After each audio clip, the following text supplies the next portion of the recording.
أعوذ بالله من الشيطان الرجيم. بسم الله الرحمن الرحيم. الحمد لله رب العالمين. ثم الصلاة والسلام على رسول الله صلى الله عليه wasallam wa ba'd. Ndugu mwandishi, kulingana na swali ambalo umeniuliza kuhusiana na yale ambayo yanaendelea kwa vijana wetu wa Kiislamu na hata vijana ambao si wa Kiislamu, wanakuwa wanaposti mitandaoni picha wakiwa wapo uchi, hawana stara yoyote, lakini pia wana comment wakati mwingine matusi, ima kuwatukana viongozi au kuwatukana watu wengine. Sasa jambo hili labda katika Uislamu, sheria au Uislamu nalitazamaje jambo hili? Labda niseme tu kiongozi na mheshimiwa mwandishi wa habari, jambo hili katika Uislamu haliruhusiwi. Kwenye Uislamu haliruhusiwi kabisa, kwa maana ya mtu ima kujiposti, labda ni kijana au ni binti yupo uchi anajipiga picha anarusha mtandaoni. Hili ni jambo ambalo katika Uislamu limeharamishwa, halifai na ni jambo ambalo ni baya. Kwanza watu wanatakiwa wakumbuke na wajue kwamba huu mwili ambao Mwenyezi Mungu Subhanahu wa Ta'ala aliyokupa, mwili ulionao ni neema. Kwa hiyo kama mwili huu ni neema, basi utambue Mwenyezi Mungu anasema thumma la tusaluna yawma idhin anin na'im, kwamba siku ya kiyama Mwenyezi Mungu Subhanahu wa Ta'ala atakuuliza, mtaulizwa kwa neema alizokupeni. Kwa hiyo huu mwili utaulizwa kwamba wewe tulikupa mwili, hii neema ya mwili tuliyokupa uliitumiaje?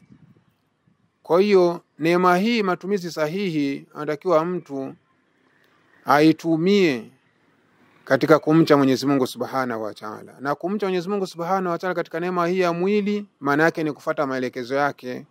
Sasa maelekezo ya Mwenyezi Mungu, maelekezo ya Uislamu ni kujistiri, ni kuvaa stara. Ndio utaona katika masala ya fiqh, uchi wa mwanamke ni mwili mzima isipokuwa viganja vyake vile vya mikono na uso wake. Lakini kwa mwanamume yeye ametakiwa astiri mabaina surati wa rukba, kwanza katika kitovu mpaka katika magoti.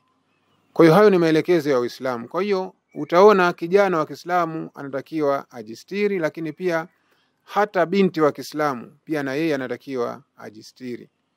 Ndio utaona katika Uislamu tumeambiwa ya bani adama khudhu zinatakum inda kulli masjid, chukueni mapambo yenu kila mnapoenda kusali. Sasa hii haishii katika kusali, pia hata katika mazingira ya kawaida anatakiwa mtu ajistiri. Kwa hiyo swala la mtu kujiposti mitandaoni akionesha viungo vyake, hili ni jambo ambalo limeharamishwa. Lakini sio hivyo tu, pia sisi katika Uislamu tumekatazwa hata kutazama mapaja ya mwanaume mwenzako.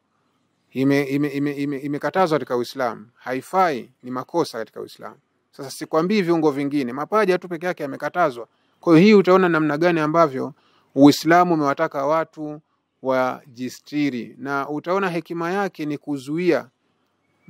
ni kuzuia mambo ambayo yanaweza kujitokeza, kwa sababu kuna mtu anaweza akaona hivi ikawa sehemu ya kumshawishi. Sasa Uislamu ukaona uzibe mianya hiyo ambayo inaweza ikawapelekea watu kufanya mambo yasiyofaa na hatimaye kuingiza katika zinaa. Kwa hiyo kwa kifupi, Uislamu umekataza jambo hilo. Lakini pia swala la kutukana. Swala la kutukana, sisi katika Uislamu Mtume anasema sababu almuslim fusuq wa qitaluhu kufuru, kwamba Muislamu kumtukana Muislamu mwenzake ni uovu, ni jambo baya, halifai. Na kumnyoshea mkono aidha mguu au kutumia kiungo chochote kumpiga, hili jambo limefananizwa au limeelekezwa kuwa ni ukafiri, ni jambo linalopingwa, halifai. Kwa hiyo tunachotakiwa kuwaasa vijana wasitumie ndimi zao kuwatukana viongozi aidha kuwatukana watu, bali watumie ndimi zao katika kuleta amani na suluhisho katika jamii, kwa sababu hata siku ya kiyama Mwenyezi Mungu Subhanahu wa Ta'ala atawauliza watu namna ambavyo waliweza kutumia viungo vyao, walivitumia katika njia gani.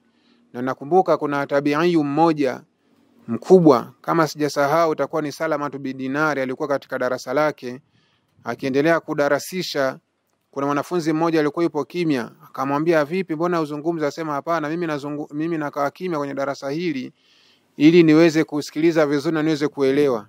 Kwa sababu faida ya masikio inamrejelea yule anayesikiliza na faida ya mdomo kwa maana ya kuzungumza inarudi kwa yule anayesikia. Na baada ya kuwa amemueleza hayo, alimuuliza yule kiongozi kwamba kathiran ma hadadtana ala shukri fama hakikatu shukri ya Abul Hazim. Kambia Abul Hazim, mara nyingi umekuwa ukitueleza kuhusiana na namna ya kushukuru juu ya neema ambazo Mwenyezi Mungu ametupa. Je, uhakika wa kushukuru ni upi? Yule tabi'i akamwambia likuli adhi min a'dha'ika haqqun 'alayka min ash-shukri. Kila kiungo ulichopewa na Mwenyezi Mungu Subhanahu wa Ta'ala katika viungo ulivyonavyo katika mwili wako, unayo haki na una wajibu mkubwa kumshukuru Mwenyezi Mungu Subhanahu wa Ta'ala kupitia viungo hivyo. Kwa hiyo akaendelea kumuuliza kuhusu kiungo kimoja baada ya kingine. Akamwambia vipi utamshukuru Mwenyezi Mungu Subhanahu wa Ta'ala kupitia kiungo macho? Hii neema ya macho utatumia vipi kumshukuru Mwenyezi Mungu? Akamwambia macho haya unaonekana unamshukuru Mwenyezi Mungu Subhanahu wa Ta'ala, unatakiwa ukiona haki basi uitangaze hiyo haki. Lakini pia uyadhibiti macho yako yasiwe ni yenye kutazama mambo ya haramu. Ndio kama tunazungumzia picha mtandaoni za uchi, na wewe unakuta kijana mtu mzima umekaa tu unaangalia kwenye simu yako unafurahi, unakuwa hauitendei haki neema hiyo ya macho kwa mujibu wa Uislamu wetu. Bali unatakiwa uitazame haki kwa maana kusoma Qur'ani, kusoma hadithi, mafundisho mbalimbali. Yapo mafundisho mengi. Na yale ambayo ni ya haramu yaache. Lakini pia katika utaratibu wa kumshukuru neema za Allah Tabaraka wa Taala kupitia ulimi, maana yake uwe ni mwepesi wa kuyazungumza yaliyo ya kheri na ujizuie kuyazungumza ambayo ni ya shari. Maana yake ya kheri ni kama kusoma Qur'ani, kusoma hadithi, kulingania watu, kuwafundisha watu mambo mbalimbali, na kuzuia ulimi wako na kuwa ni sababu ya kueneza matusi ima kwa watu tofauti tofauti, aidha kwa viongozi. Hili ni jambo ambalo kwenye Uislamu tumezuiwa na halifai. Lakini pia hata neema ya mkono ni kuhakikisha mikono na izuia isiwe ni kuanzisha vurugu na kuwapiga wasiostahili kupigwa. Kwa hiyo kwa kifupi Uislamu umetueleza mambo ya namna hiyo. Mtu ambaye ana comment kwa kuona kwamba mimi sijazungumza, sijarekodi, wakati una comment nini ambacho umekitumia mpaka uka comment hivyo? Umetumia mkono, umetumia akili, kwa hiyo umetumia macho. Kwa vyote hivyo ni viungo ambavyo umevitumia, kimsingi au kupaswa kuvitumia kwa matumizi hayo. Na wala Mwenyezi Mungu Subhanahu wa Ta'ala hajampa mwanadamu viungo hivyo kwa ajili ya kumsaidia katika matumizi hayo. Bali watu sasa hivi tunaenda tofauti na Mwenyezi Mungu Subhanahu wa Ta'ala alivyotuumbia viungo hivi. Kwa hiyo mimi nafikiri kwa haraka haraka ni kuwakumbusha tu wanadamu wote, hasa Waislamu, hebu warejelee kujua hekima na lengo la Mwenyezi Mungu Subhanahu wa Ta'ala kutupa viungo hivi tulivyonavyo ni nini. Tukishajua hilo basi tutembee katika lengo hilo. Katika Uislamu kutumia mitandao kwa ajili ya kueneza maudhui mbalimbali za kutaka kuwapa watu faida, kwa maana watu wajue wapate taaluma fulani, aidha mambo yanayohusika na biashara, utangaza biashara zake, hili ni jambo ambalo katika Uislamu ni jaiz, linafaa na wala halina shida.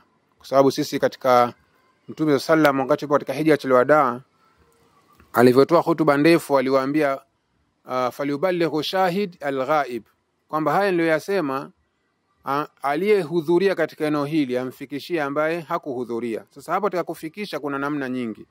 Kuna kufikisha ima kwa kwenda kuwalingania watu, wewe mwenyewe kutoka kwa kutumia mitandao mbalimbali, kutumia nyenzo mbalimbali ambazo unahisi ukizitumia nyenzo hizo itakuwa ni sababu ya ujumbe kufika katika jamii kubwa kwa wepesi na kwa haraka.